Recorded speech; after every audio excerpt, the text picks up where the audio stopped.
Today, we'll be discussing the importance of internal controls over financial reporting, also known as ICFR.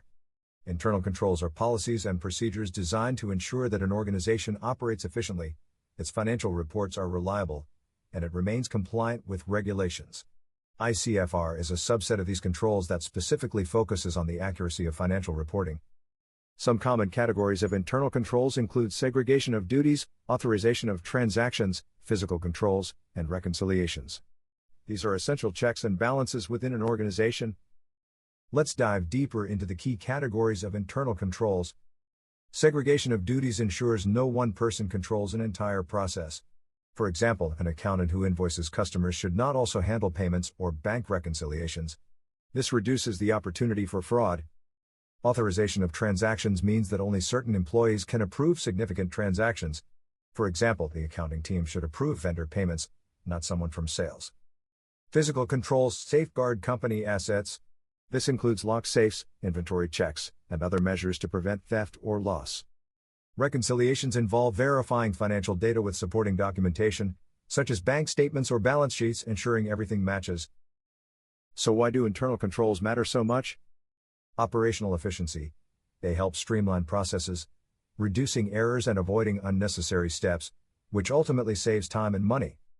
Risk management. By identifying and addressing potential risks such as fraud or errors, internal controls help minimize business risks.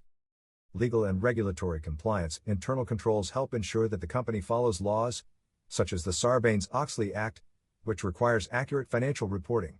This prevents costly fines or penalties. Financial integrity. Accurate financial reporting builds investor confidence and protects the company's reputation. If financial reports are unreliable, trust is lost, which can affect stock prices and business opportunities. Let's look at the regulatory framework that guides internal controls over financial reporting.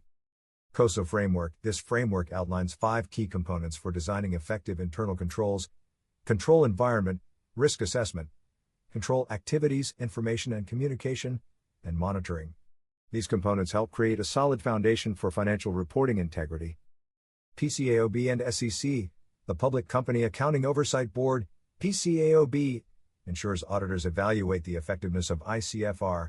Meanwhile, the SEC enforces compliance with financial reporting standards, ensuring companies report their internal control effectiveness annually. Both play crucial roles in maintaining transparency and accountability. Now, let's wrap up by discussing the responsibilities associated with internal controls and their limitations.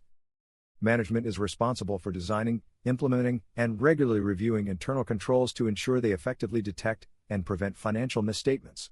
They must also assess the effectiveness of these controls annually and disclose any deficiencies in their reports. Auditors play a key role by reviewing and testing internal controls. They assess whether the controls are functioning properly and report any findings to the audit committee.